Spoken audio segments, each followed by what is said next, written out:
네, 함께 성경 봉독하시겠습니다. 오늘 함께 읽을 말씀은 창세기 39장 1절에서 3절, 20절에서 23절 말씀입니다. 네, 주보에 있는 말씀 참조하시고 앞에도 있을 거니까요. 저희가 한 절씩 교독하도록 하겠습니다. 요셉이 이집트로 끌려갔다. 요셉을 이집트로 끌고 내려간 이스마엘 사람들은 바로의 신하인 경호대장 이집트 사람 보디발에게 요셉을 팔았다.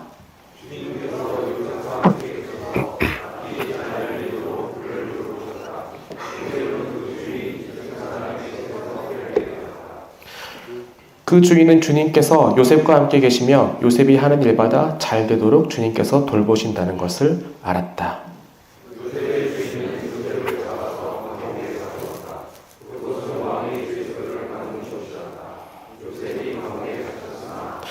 주님께서 그와 함께 계시면서 돌보아 주시고 그를 한결같이 사랑하셔서 간수장의 눈에 들게 하셨다.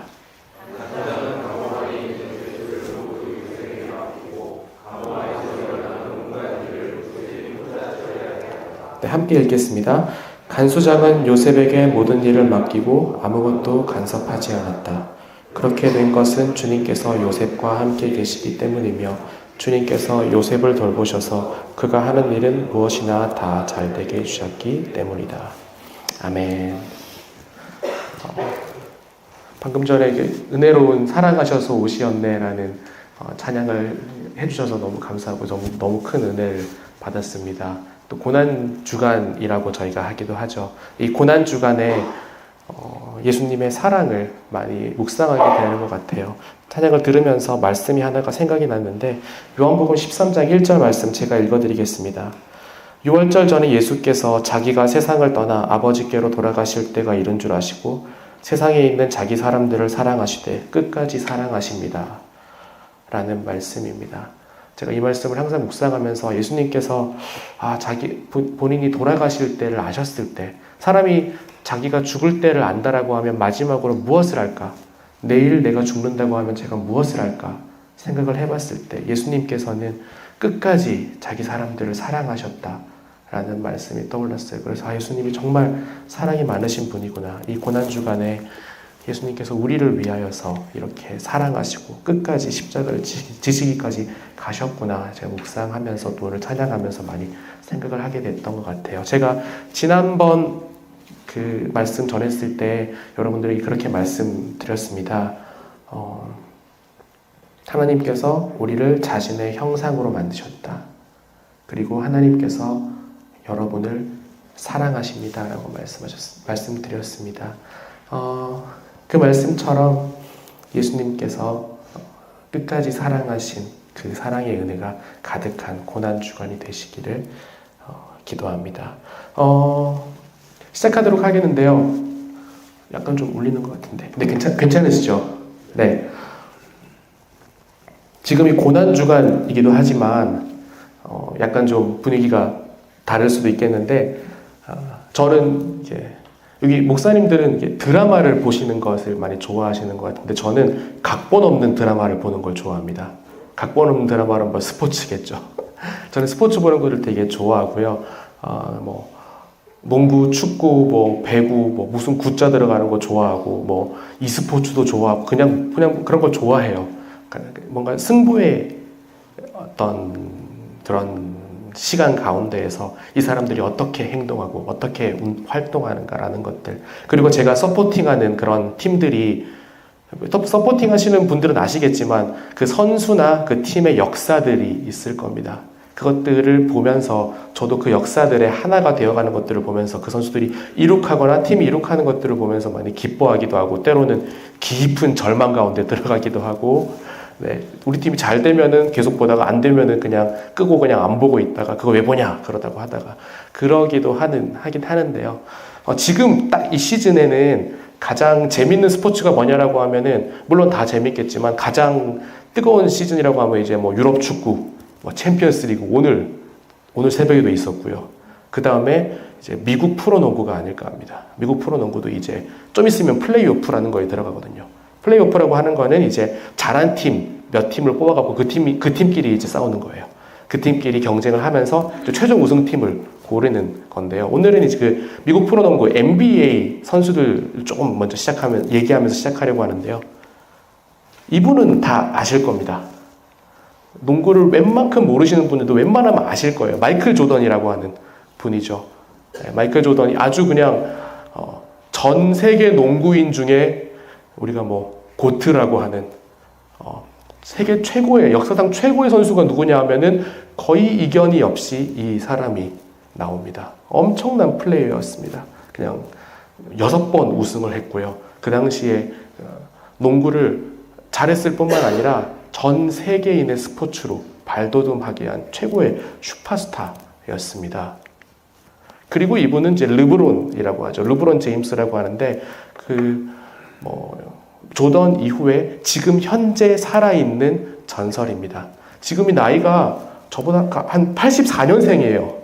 84년생이고 기존의 선수라면 84년생이면 은퇴해야 되는 그런 시기가 훨씬 넘었는데 지금까지도 어마어마하게 잘합니다. 어마어마하게 잘하고 지금도 이렇게 뭐라고 할까요? 전설을 써 내려가고 있는 선수이기도 하죠. 이 친구는 이제 스테판 커리라는 친구인데요. 그러니까 농구를 저도 안 보다가 이 친구 나오면서 다시 조금 보기 시작했어요. 이 친구가 이제 여러분들 요즘에 뭐 농구장 가시면 모르겠지만 사람들이 3점을 많이 던집니다.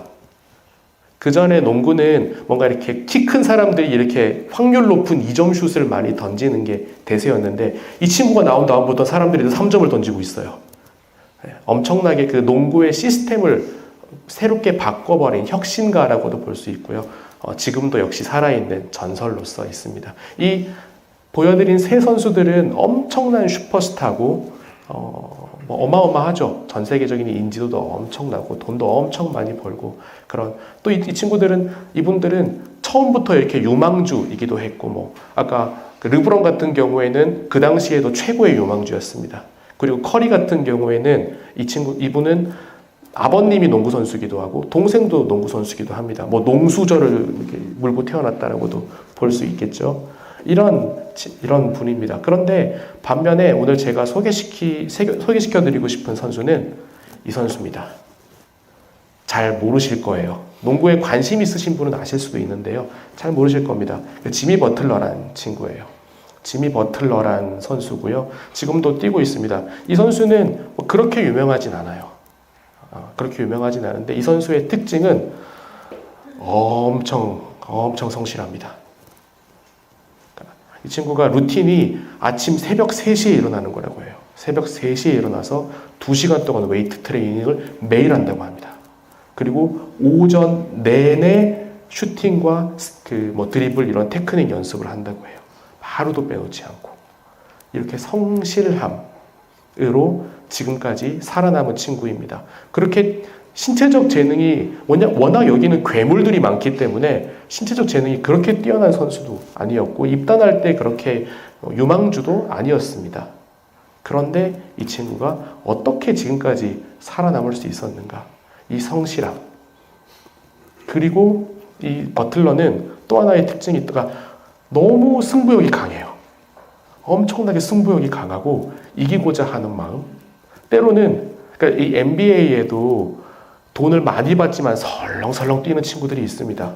수백억 연봉을 받아도 딱 봐도 쟤는 왜 저렇게 뛰냐? 라고 하는 선수들이 있어요. 근데 이 친구는 엄청난 승부욕으로 리더십을 가지고 코트에 올라가면은 선수들을 다 이렇게 막 끌어갑니다. 그래서 그 설렁설렁 뛰는 친구들은 싫어해요. 이분이 아침에 훈련해야지. 너는 그런 재능을 가지고, 너는 이런 신체를 가지고 왜 못하냐? 나는 이런 몸을 가지고, 이런 재능을 가지고도 이렇게 한다. 라고 이렇게 꼰대 소리를 들을 만큼. 하지만 이 친구가 어떤 업적을 이루었냐 하면은 한 2년 전쯤이었습니다. 2년 전쯤에 미국 농구는 이렇게 플레이오프 때가 되면은 이렇게 8팀씩 올라가거든요. 2개의 컨퍼런스가 있는데 16강이라고 볼 수 있겠죠. 이 선수가 있는 팀이 8등이었어요. 겨우 올라갔습니다.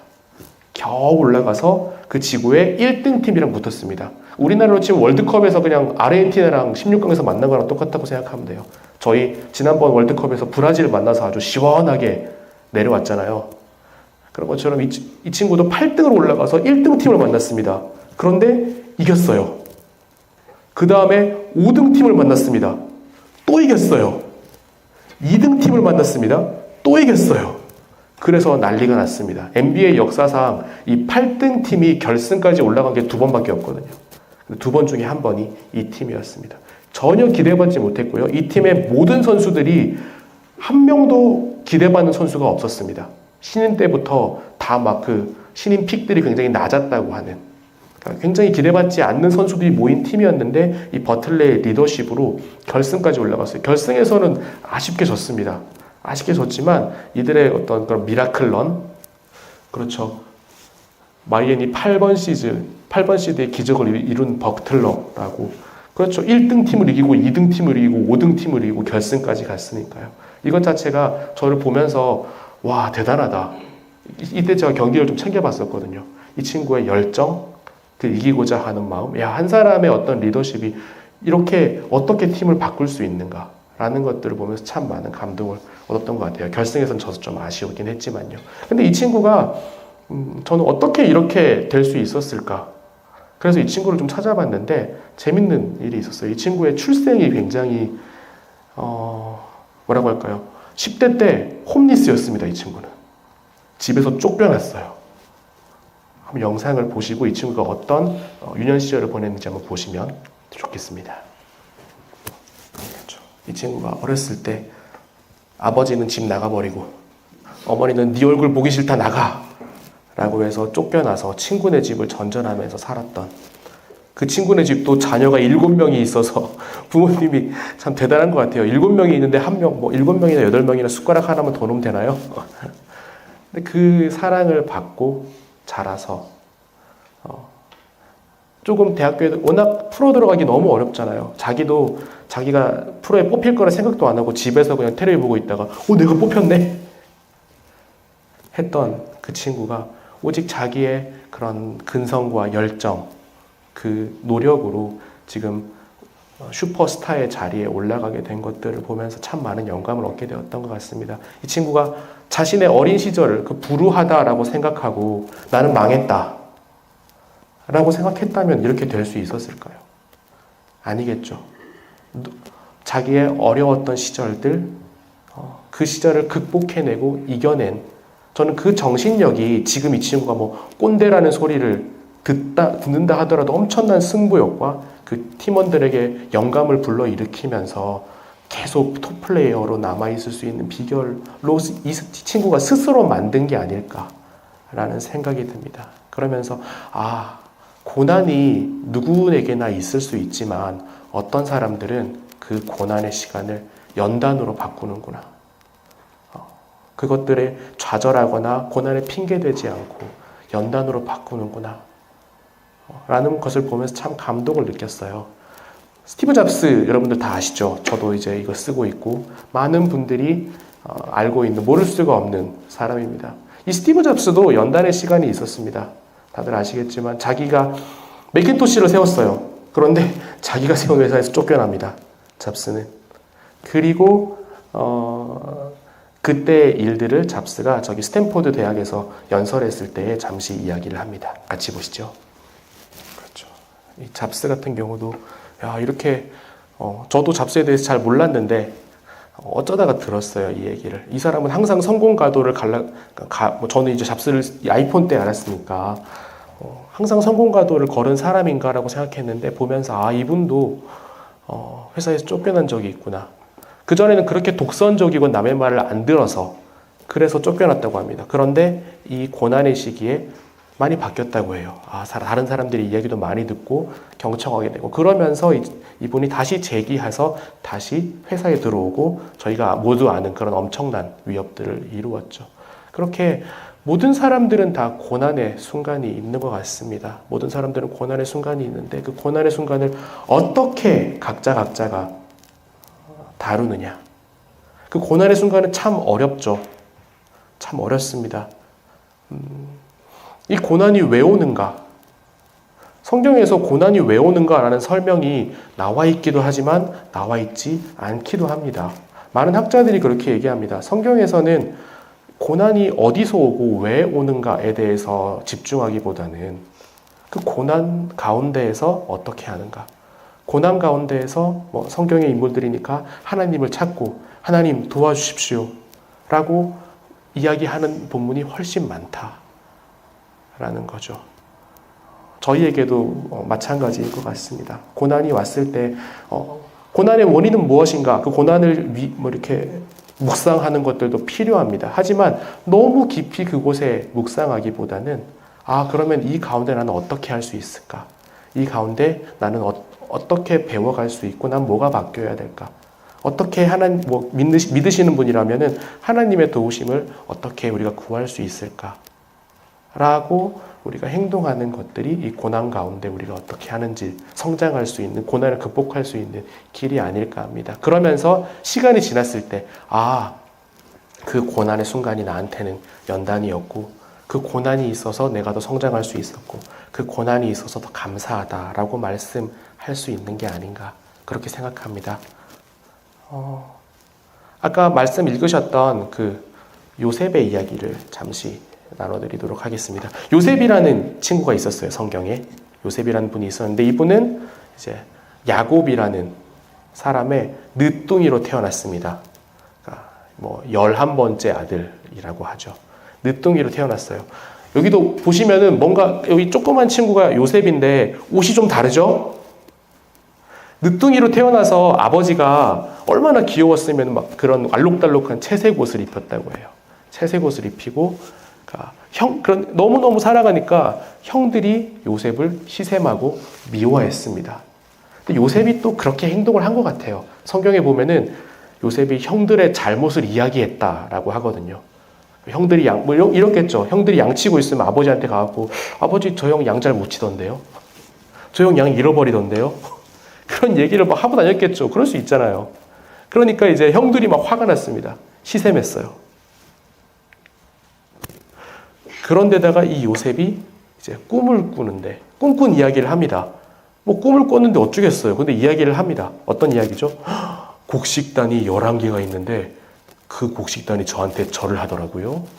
라고 이야기를 합니다. 그 형들이 들으면 무슨 얘기죠? 야, 그거 우리 형제가 너한테 절한다는 얘기냐? 너 막내잖아. 형들이 화가 나겠어요? 안 나겠어요? 화가 납니다.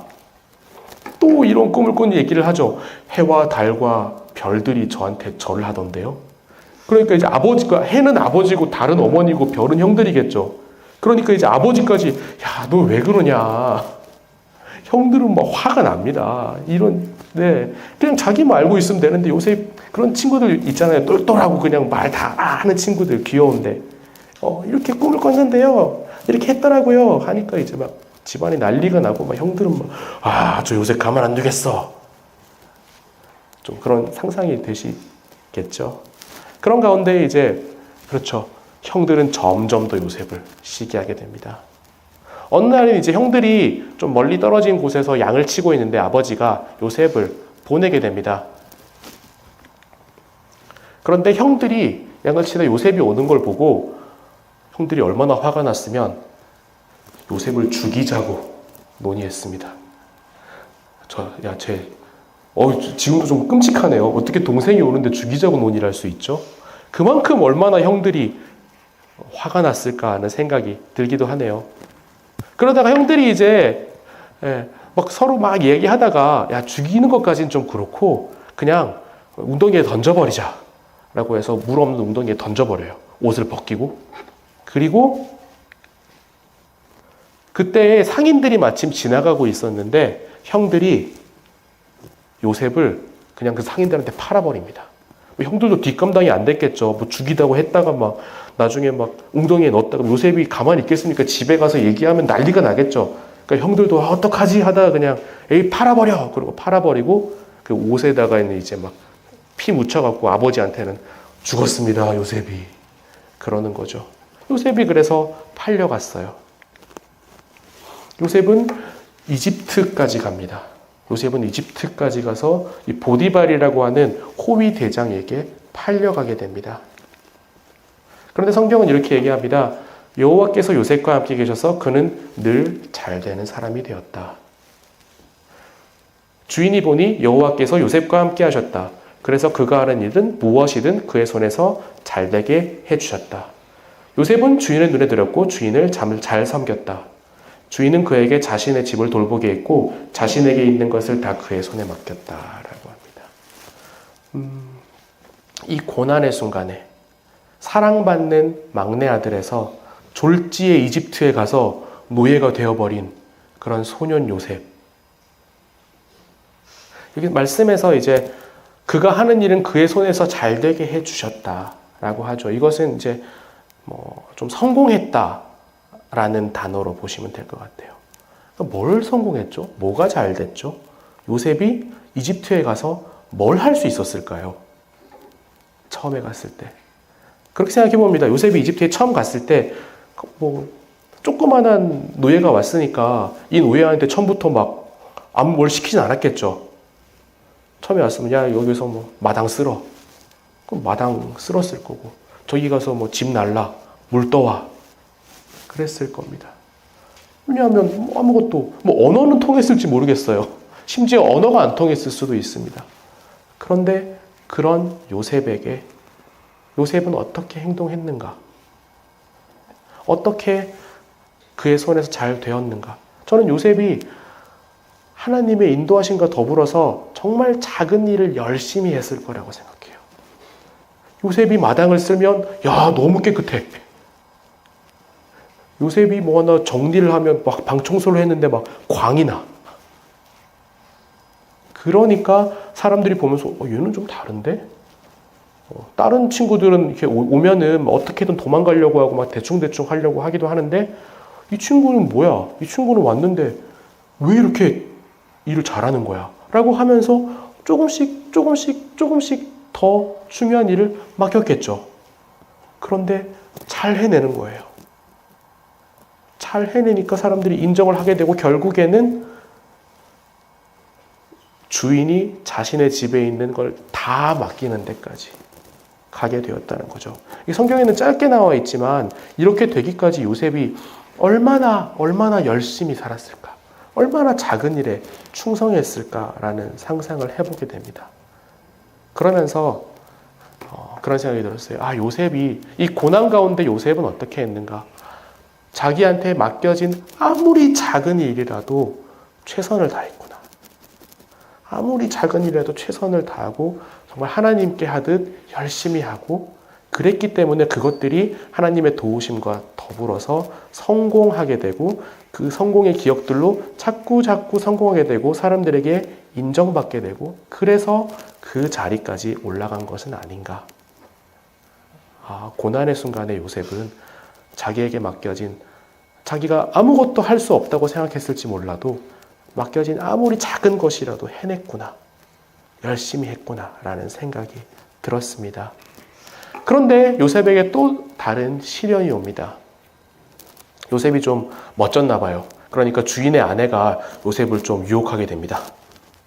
요셉을 유혹하게 되는데 요셉은 거절합니다. 거절하면서 주인님께서 모든 것을 다 제 손에 맡기셨습니다. 저한테 손대지 못하게 하는 것은 아무것도 없습니다. 당신만 빼놓고요. 제가 어떻게 나쁜 짓을 저질러 하나님께 죄를 저지를 수 있겠습니까? 그 주인 아내의 유혹 가운데 날마다 유혹했지만 요셉은 듣지 않았고 함께 있지도 않았다라고 합니다. 이걸 보면서 요셉이 고난 가운데 어떻게 했는가? 자신의 신뢰를 잃지 않았구나. 자신에게 준 주인의 신뢰를 잃지 않고 윤리적으로 행동했구나 라는 생각이 들었어요.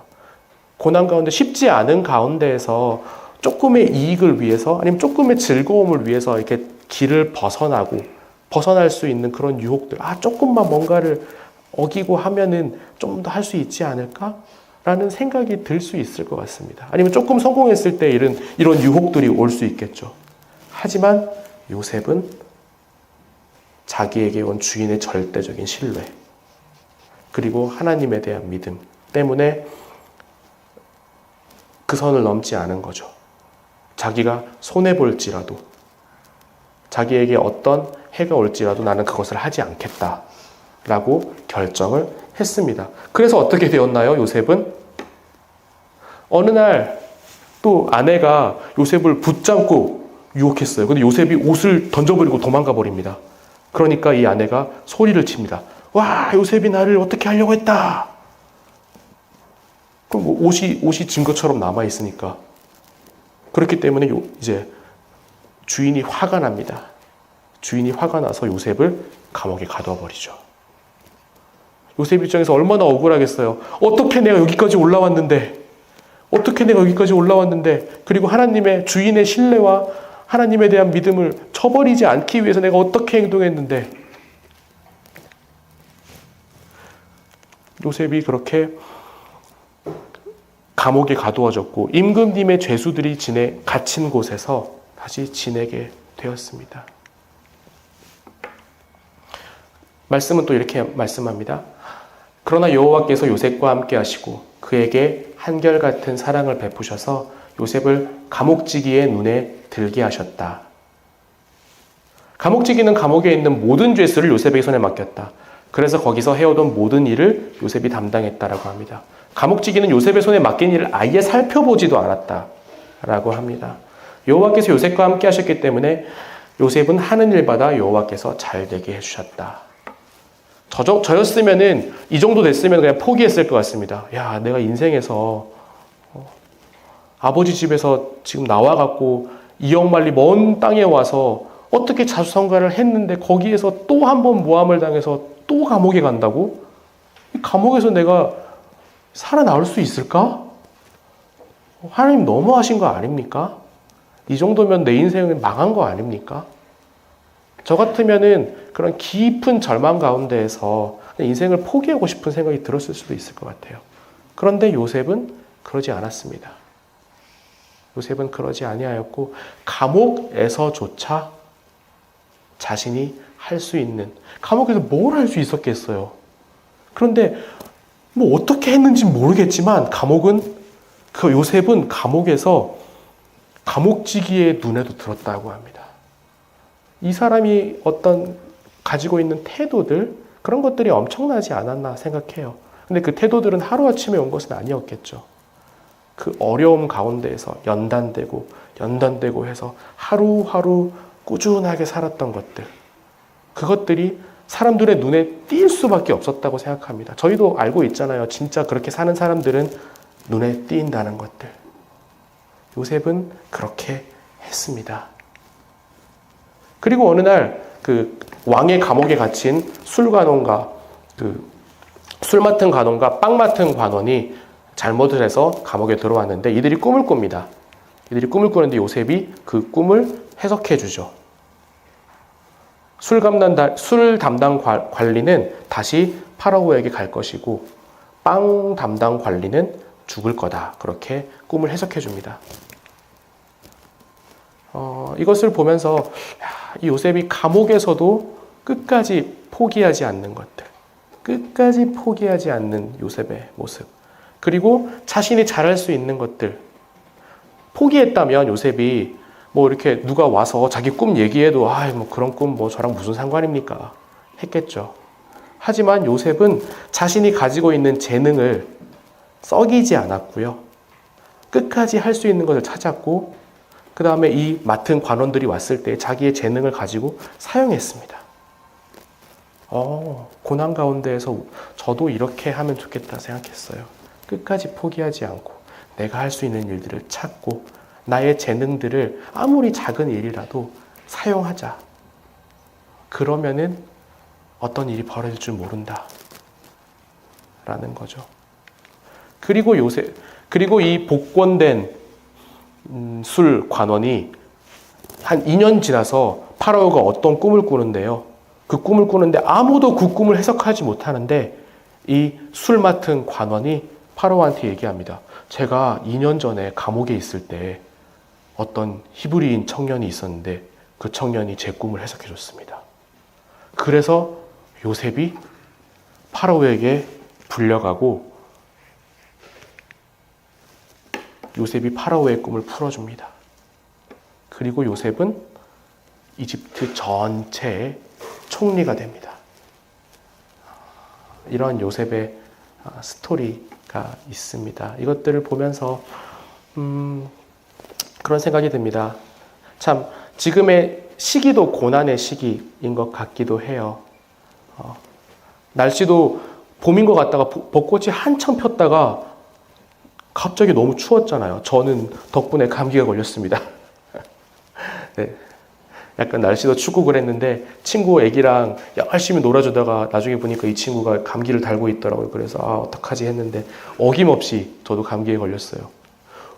같이 간 친구들이 많이 있었는데 왜 나만 감기에 걸렸나 모르겠다. 아마 제가 제일 열심히 놀아줘서 그런 것 같아요. 잘 모르겠습니다. 왜 나한테만 이런 일이 벌어지는가? 왜 고난이 벌어지는 거죠? 왜 나만 감기에 걸리는 거죠? 그런 생각들도 할 수 있지만 우리가 이 어려운 순간일수록 이 고난의 시기일수록 오케이, 그러면은 우리가 이 시기를 어떻게 견뎌내고 이길 수 있을까? 어떻게 하나님께 도움을 구할 수 있을까? 이 시기에 그래서 더욱더 여기 믿으시는 분들, 믿지 않으시는 분도 괜찮습니다. 하나님 이 시기를 이겨낼 수 있도록 힘을 주십시오 라고 기도하셔도 좋을 것 같습니다. 그러면서 요셉이 했던 것처럼 끝까지 포기하지 않고 작은 일도 내가 할 수 있는 일이 무엇일까? 예를 들어서 오늘 한 명밖에 못 만나게 됐네? 그러면 아싸! 이 한 명을 내가 어떻게 진심으로 대할 수 있을까? 이렇게 작은 일에도 끝까지 충성하시면서 우리가 신뢰를 저버리지 않고 끝까지 우리가 금도를 지켜나가면서 행동한다면 분명히 이 고난의 시기가 끝나고 봄이 찾아오듯이 우리에게도 각자 여기 계신 모든 분들에게도 하나님이 주시는 큰 은혜가 임하실 걸로 믿습니다. 그래서 인생의 어느 순간에 지났을 때 이때 이 순간이 있어서 내가 더 성장할 수 있었다. 우리가 더 성장할 수 있었고 우리가 더 단단해질 수 있었다. 그 시절이 오히려 우리에겐 연단이 되는 감사한 시절이었다라고 감사하면서 돌이킬 수 있는 그런 시간이 되면 좋겠습니다. 같이 기도하겠습니다.